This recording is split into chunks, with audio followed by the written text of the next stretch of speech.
오늘 하나님께서 저에게 주신 말씀은 출애굽기 23장 14절에서 19절 말씀입니다. 너는 매년 3번 내게 절기를 지킬지니라. 너는 무교병의 절기를 지키라. 내가 내게 명령한 대로 아비벌의 정한 때에 이래 동안 무교병을 먹을지니 이는 그 달에 내가 애굽에서 나왔음이라. 빈손으로 내 앞에 나오지 말지니라. 맥추절을 지키라. 이는 내가 수고하여 밭에 뿌린 것의 첫 열매를 거둠이니라. 수장절을 지키라. 이는 내가 수고하여 이룬 것을 연말에 밭에서부터 거두어 저장함이니라. 내가 내 모든 남자는 매년 3번씩 주 여호와께 보일지니라. 너는 내 제물의 피를 유교병과 함께 드리지 말며 내 절기 제물의 기름을 아침까지 남겨두지 말지니라. 내 토지에서 처음 거둔 열매의 가장 좋은 것을 가져다가 너의 하나님 여호와의 전에 드릴지니라. 너는 염소 새끼를 그 어미의 젖으로 삶지 말지니라. 아멘. 맥추절을 지키라 라는 제목으로 신영은 목사님께서 말씀 전해주시겠습니다. 사실은 오늘 이 본문 설교를 다른 걸로 하려고 진작부터 생각을 했습니다. 그런데 지난주부터 추수감사주일인데 아무래도 좀 절기 설교를 하는 게 좋지 않겠는가 생각을 해서 나름대로 열심히 준비를 했습니다. 그런데 전혀 예상하지 못하게 담임 목사님께서 오전에 이 절규 설교를 하시는 바람에 이 원고 본문이 이렇게 시작됩니다. 오늘은 추수감사주일입니다.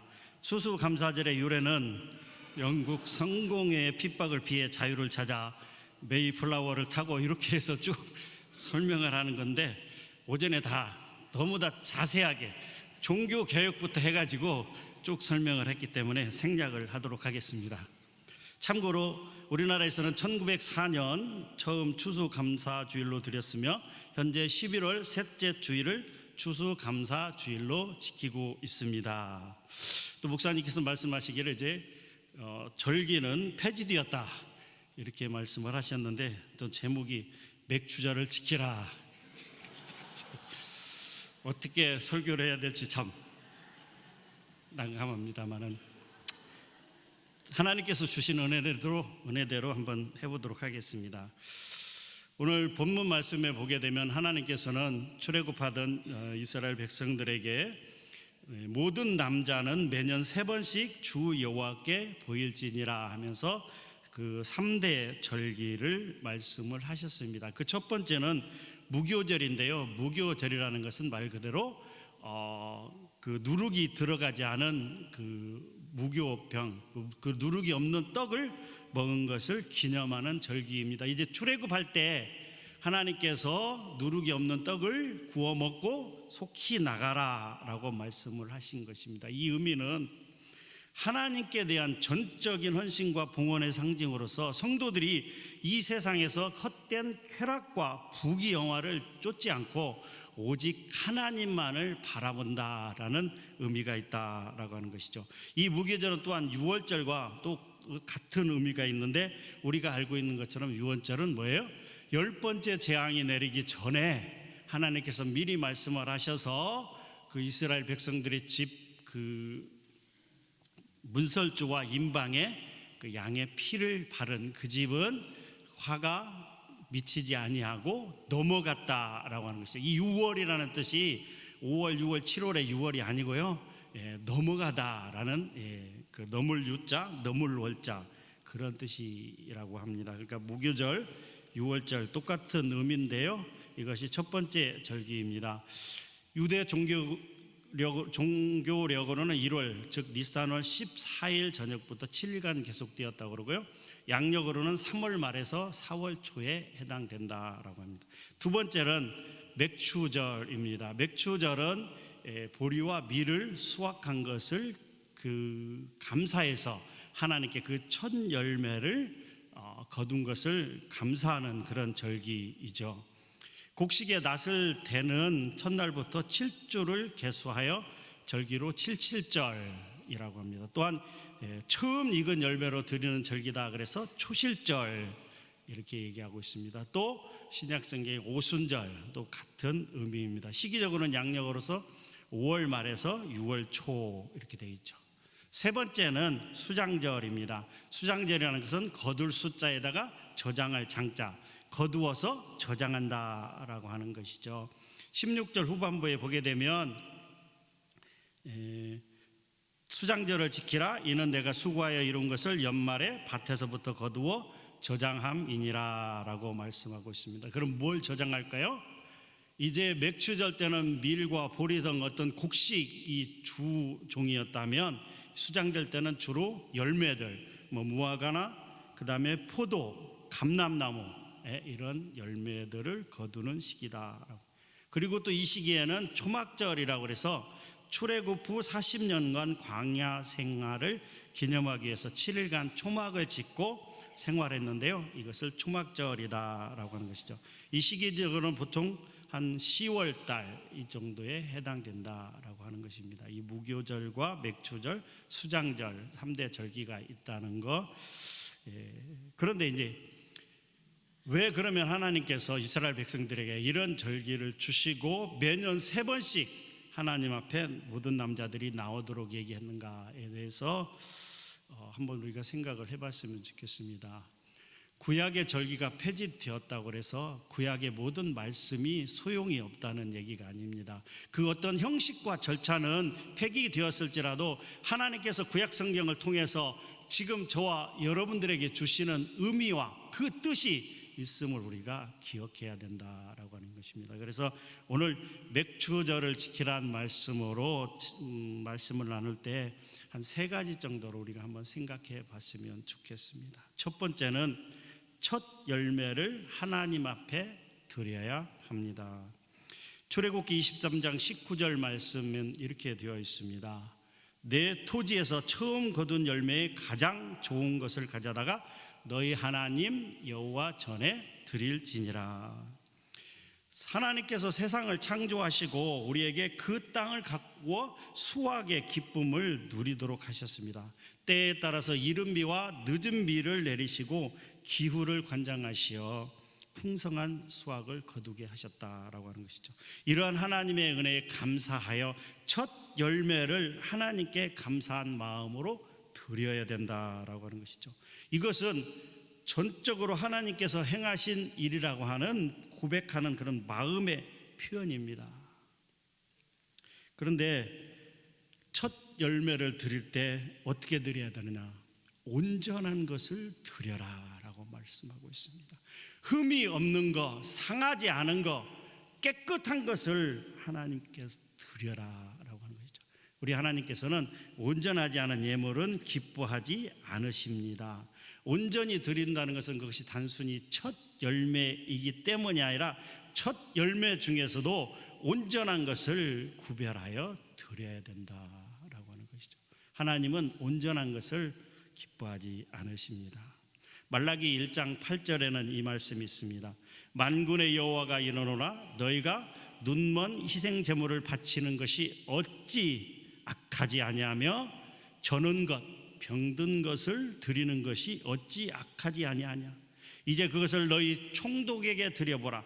그가 너를 기뻐하겠으며 너를 기뻐하겠느냐라고 이렇게 말씀하고 있습니다. 사랑하는 성도 여러분, 추수감사절을 맞이해서 요 앞에 많은 과일들이 쌓여 있습니다. 제가 맛을 안 봐서 맛이 있는지 없는지 잘 모르겠습니다만은 사랑하는 성도 여러분, 하나님 앞에 특별히 하나님 이 강단에 올려놓는 것들은 최상급으로 최고로 그 과일 중에서 최고로 대한민국에서 가장 맛있는 걸로 드렸으면 좋겠습니다. 왜요?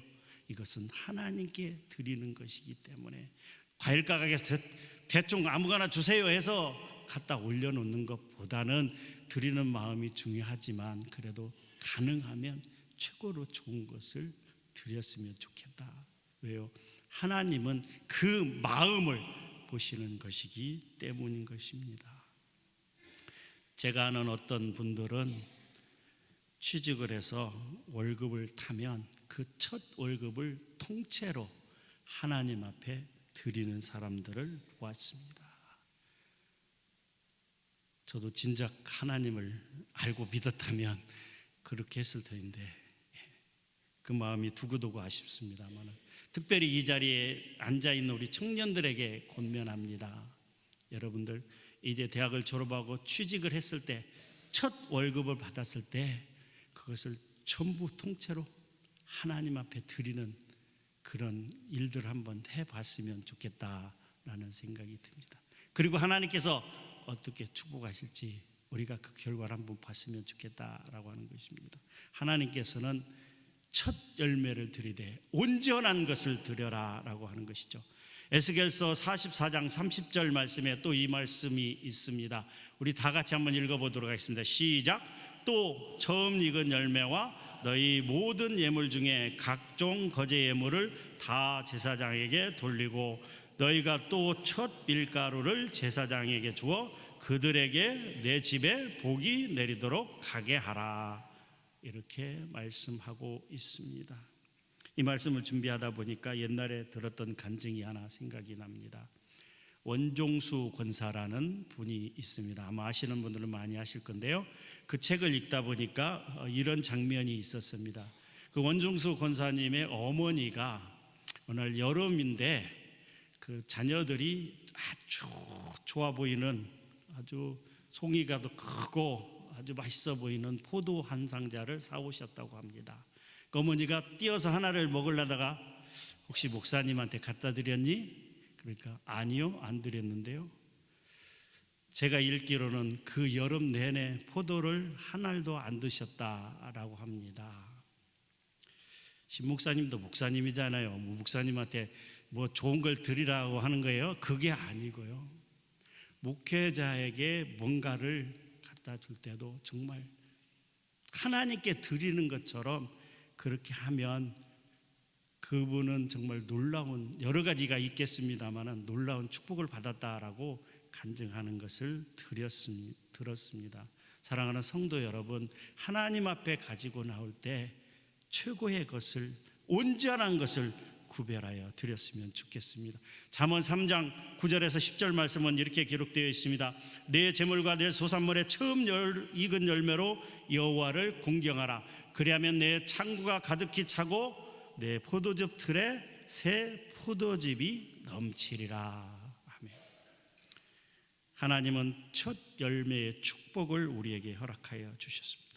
추수의 기쁨을 하나님 앞에 돌려드릴 때 첫 열매를 온전히 드리는 믿음을 가지기를 주님의 이름으로 축복합니다. 또한 11조의 감사를 드려야 됩니다. 그러면 첫 열매를 드렸으니까 끝인가요? 아닙니다. 첫 열매를 하나님 앞에 드린 다음부터는 하나님께 감사의 마음을 담아서 10의 1조를 하나님 앞에 드려야 된다라고 하는 것이죠. 하나님의 온전하신 도우심으로 풍성한 열매를 수확한 우리가 감사하는 마음을 표현하는 것이 바로 11조입니다. 이것은 이 모든 것이 하나님의 것이라는 믿음에서 행해지고 있다라고 하는 것이죠. 신명기 14장 22절에는 이렇게 기록되어 있습니다. 같이 읽겠습니다. 시작. 너는 마땅히 매년 토지 소산의 11조를 드릴 것이며 라고 하고 있습니다. 또 우리가 잘 아는 말씀이죠. 말라기 3장 10절에는 또한 이렇게 기록이 되어 있습니다. 같이 한번 읽겠습니다. 시작. 만군의 여호와가 이르노라.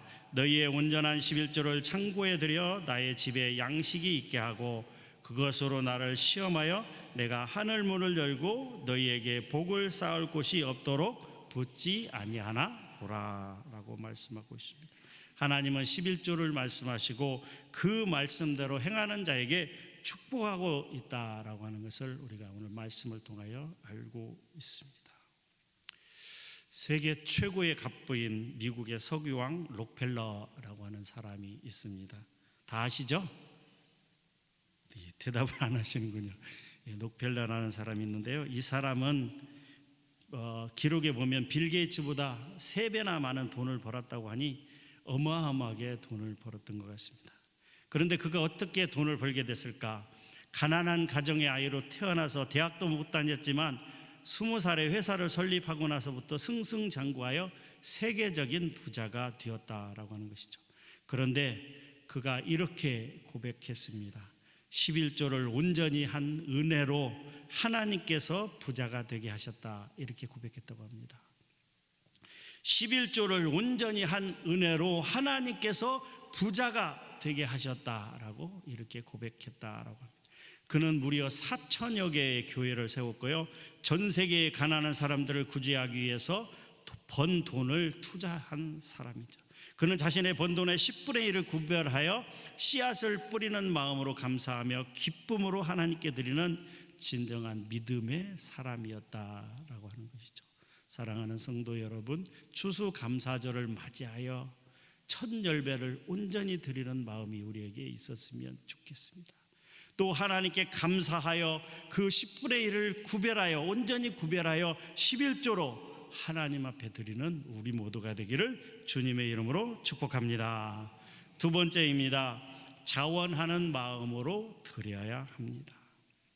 하나님께서 창세기에 보게 되면 우주 만물을 창조하시고 마지막 날에 사람을 만드신 후 생육하고 번성하여 땅에 충만하라, 땅을 정복하라, 모든 생물을 다스리라, 이렇게 말씀하고 있습니다. 이 말은 이 세상의 모든 것이 하나님의 것이라는 것입니다. 이것은 저와 여러분들이 가지고 있는 물질과 시간과 우리가 가지고 있는 소유한 모든 것들이 우리의 것이 아니라 바로 하나님의 것이라고 하는 것이죠. 하나님께서 잠시 우리에게 맡겨준 물질이요, 재산이요, 건강이요, 시간이라고 하는 것입니다.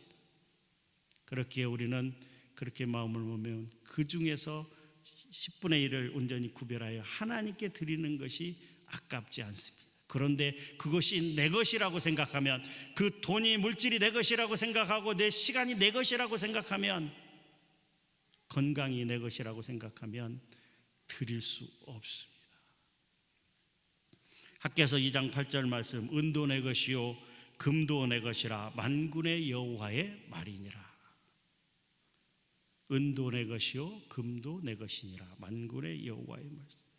우리는 단지 하나님께 위탁받은 청지기에 불과하다라고 하는 것이죠. 하나님께서 우리에게 허락하여 주신 모든 물질과 축복과 모든 것이 하나님으로부터 왔음을 인정하고 이 땅을 살아가도록 필요한 것들을 공급해 주시는 하나님의 은혜에 감사하여 자원하는 마음으로 우리가 하나님 앞에 예물과 11조와 시간과 모든 것들을 구별하여 드려야 된다라고 하는 것이죠. 우리는 마음을 정함이 없는 물질에 두지 말고 하나님께 두어야 된다라는 것이죠. 디모데전서 6장 17절 말씀은 이렇게 기록되어 있습니다. 같이 한번 읽겠습니다. 시작. 내가 이 세대에서 부한 자들을 명하여 마음을 높이지 말고 정함이 없는 재물에 소망을 두지 말고 오직 우리에게 모든 것을 후히 주사 누리게 하시는 하나님께 두며 하나님께 감사하며 그 감사함으로 자원하여 드리는 우리가 되기를 소망합니다. 고린도후서 9장 7절은 또 이렇게 기록되어 있습니다. 같이 읽겠습니다. 시작. 각각 그 마음에 정한 대로 할 것이요 인색함으로나 억지로 하지 말지니 하나님은 즐겨내는 자를 사랑하시느니라. 아멘. 사랑하는 성도 여러분, 온전히 구별하여 드립시다.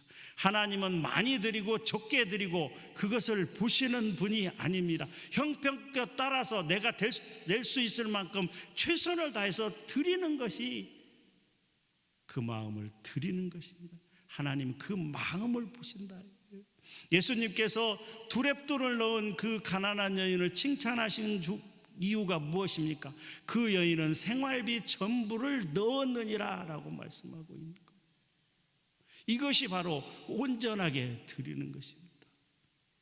사도행전 5장에 나오는 아나니아와 삽비라처럼 그 땅을 팔아서 얼마를 감추고 나머지를 가지고 오는 것은 하나님을 기만하는 것이고 하나님을 속이는 행위라고 하는 것이죠.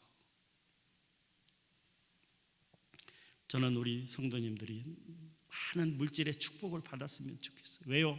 잘 먹고 잘 쓰자는 것이 아니라 그 일로 하나님 일을 하자는 거예요.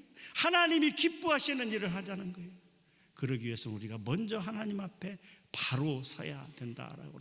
물질관이 분명해야 되는 거예요. 11조와 헌금을 많이 하라는 얘기가 아니에요. 많이 하라는 얘기가 아니에요. 내 마음을 담아서 할 수 있을 만큼 제대로 하자는 거예요. 할 수 있는데도 안 하고 살짝 빼고 이런 걸 하지 말자라고 하는 것이죠. 마지막 세 번째입니다. 추수의 기쁨을 이웃들과 나누어야 됩니다. 오늘 오전 말씀에 들었지만 102명이 메이플라워를 타고 영국에서 미국까지 그 힘든 항해를 통해서 60 며칠이라는 그 어려운 상황을 통해서 신대륙에 도착을 했습니다. 기록에 보니까 44명이 죽었다라고 기록이 되어 있습니다. 그만큼 절반 가까이가 죽을 정도로 혹독하고 힘든 여정이었습니다. 신대륙에 도착해서도 먹을 것이 없어서 다 굶어 죽게 생겼습니다. 그때 누가 도와줬느냐? 그 땅의 원주민인 인디안들이 그들을 찾아와서 먹을 것을 주어서 그 힘든 겨울을 날 수 있었다라고 하는 것입니다. 사랑하는 성도 여러분, 우리가 세상을 살아가다 보면 우리는 내가 잘나가지고 내가 능력이 있어서 돈도 많이 벌고 또 잘 살고 막 이렇게 누구의 도움 없이 살아온 것처럼 생각이 되어지지만 그렇지 않다라고 하는 것이죠. 분명히 그 사람을 위해서, 분명히 자기 자신을 위해서 누군가 도와준 사람이 있다라고 하는 것이죠. 무엇으로 도왔을까요? 여러 가지로 도왔겠죠. 시간으로 도와준 사람이 있고, 또 물질로, 돈으로 도와준 사람이 있고, 또 기도로 도와준 사람이 있고, 이 모양 저 모양으로 도와주었기 때문에 저와 여러분들이 지금 이렇게 번듯하게 있을 수 있다라고. 나는 지금까지 아무런 도움도 받지 않았다라고 자신 있게 얘기할 수 있는 사람은 아무도 없습니다. 분명히 누군가의 도움을 받았다라고 하는 것이죠. 가까이로는 부모님의 도움을 받았기 때문에 학교 다니고 대학도 졸업할 수 있었다라고 하는 것이죠. 물론 특별한 경우에는 부모님이 도움이 없어서 초등학교 때부터 자기가 벌어서 이렇게 다닌 사람도 있겠지만 그런 사람은 거의 없다라고. 형제 자매의 도움을 받아서 위기와 어려움을 극복할 수 있었다라고 하는 것이죠. 다른 사람의 기도의 도움을 받아서 그 어려운 문제를 헤쳐나갈 수 있겠다라고 하는 것이죠. 사랑하는 성도 여러분, 추수감사주일의 의미는 도와주고 도움을 받고, 내가 도움을 받았다면 그 도움이 필요한 다른 사람을 위해서 도와주는 것이 중요하다라고 하는 것이죠. 이웃을 내 몸과 같이 사랑하라는 주님의 말씀처럼 나누어 주는 삶을 살아야 된다는 것입니다. 수확한 것을 내가 길렀으니까, 내가 가꾸었으니까, 내가 재배했으니까 나 혼자 먹을 거야 라고 혼자 창고에다 쌓아놓고 독차지하는 그런 욕심은 버려야 된다라고 하는 것이죠. 레위기 19장 9절에서 10절 말씀은 이렇게 기록이 되어 있습니다. 다 같이 한번 읽도록 하겠습니다. 시작. 너희가 너희의 땅에서 곡식을 거둘 때 너는 밭 모퉁이까지 다 거두지 말고 내 떨어진 이삭도 줍지 말며 내 포도원의 열매를 다 따지 말며 내 포도원에 떨어진 열매도 줍지 말고 가난한 사람과 거류민을 위해서 버려두라. 나는 너희의 하나님이니라 라고 말씀합니다. 사랑하는 성도 여러분, 다 거두지 말고 가난하고 힘든 사람을 위해서 조금씩 남겨두는 넉넉한 마음이 우리에게 있었으면 좋겠습니다. 신명기 14장 28절에서 29절에도 이렇게 기록이 되어 있습니다. 같이 한번 읽겠습니다. 시작. 매 3년 끝에 그해 소산의 10분의 1을 다 내어 내 성읍에 저축하여 너희 중에 분깃이나 기업이 없는 레위인과 내 성중에 거하는 객과 및 고아와 과부들이 와서 먹고 배부르게 하라.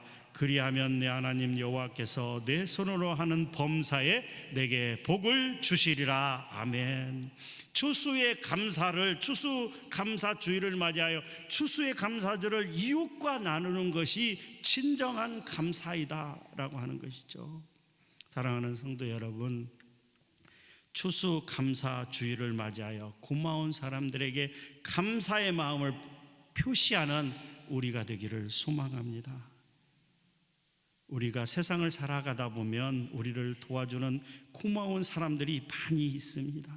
사람은 홀로 살아갈 수 없는 존재들입니다. 반드시 누군가의 도움을 받고 또 도와주는 삶을 살아가는 것입니다. 옆에 분에게 이렇게 다시 한번 인사하겠습니다. 도와주셔서 참 감사합니다. 네, 뒷분들, 앞뒷분들하고 다시 한번 인사하겠습니다. 도와주셔서 참 감사합니다. 할렐루야. 우리가 누군가에게 도움을 받은 것처럼 우리의 도움을 필요로 하는 이웃들이 많이 있습니다. 특별히 이제 날은 점점 추워지고 헐벗고 굶주린 이웃들이 우리 주변에도 많이 있다라고 하는 것이죠. 사랑하는 성도 여러분, 여러분이 할 수 있는 데에서 최선을 다해서 돌아보고 찾아보고 내가 도움을 줄 것이 있다면 그것이 물질이든지 그것이 시간이든지 그것이 건강이든지 최선을 다해서 돕는 저와 여러분들이 되었으면 좋겠습니다. 이것이 진정한 추수감사절의 의미다라고 하는 것입니다. 마지막 말씀 마태복음 25장 40절에는 이렇게 기록되어 있습니다. 마지막으로 한번 큰 소리로 읽겠습니다. 시작.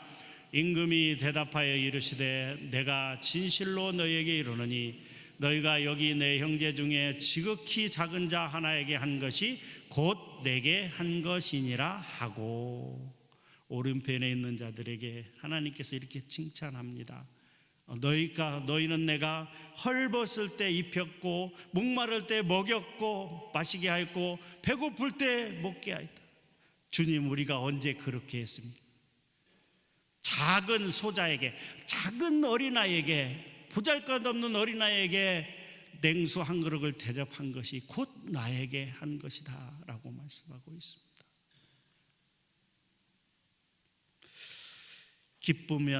기쁨은 나누면 배가 되고 슬픔은 나누면 반이 된다라고 하는 말이 있습니다. 기쁜 일을 같이 나눌 때 그 기쁨이 배가 되는 것입니다. 슬픔을 나눌 때 그 슬픔이 반으로 줄어든다라고 하는 말이 있습니다. 하나님께서 특별히 오늘 추수감사주의를 맞이하여 원하시는 것은 첫 번째, 하나님 앞에 나올 때, 하나님 앞에 예물을 드릴 때 첫 열매를 하나님께서 원하시는 것입니다. 왜요? 그것은 내가 한 것이 아니고 우리가 한 것이 아니고 하나님께서 모든 것을 다 해 주시었기 때문인 것입니다. 때를 따라 비를 내리시고 기후와 환경을 주장하셔서 그 열매가 맺도록 하였기 때문에 하나님께 그 첫 열매를 드려야 됩니다. 그런데 그냥 아무거나 드리는 것이 아니고 온전한 것을 드려야 된다라고 하는 것입니다.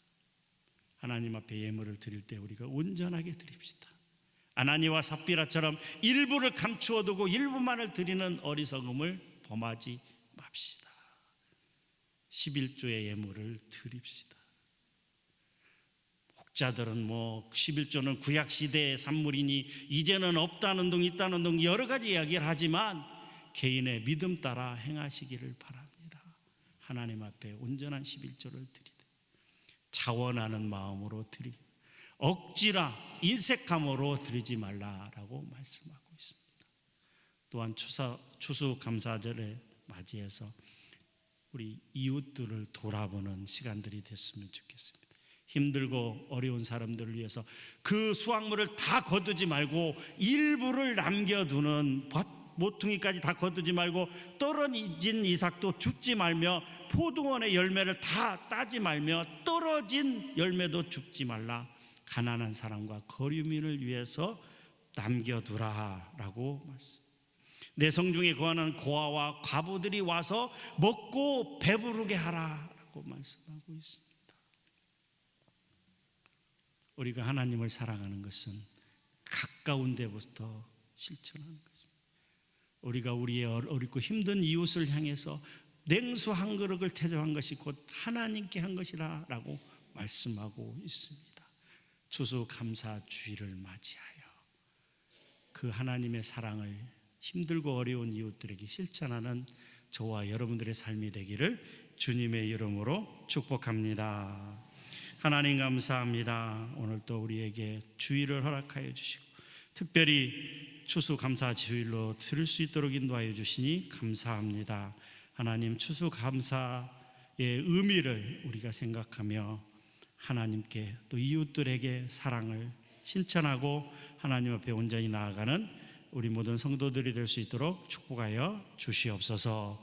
감사드립니다. 살아계신 예수님의 이름으로 기도하옵나이다. 아멘.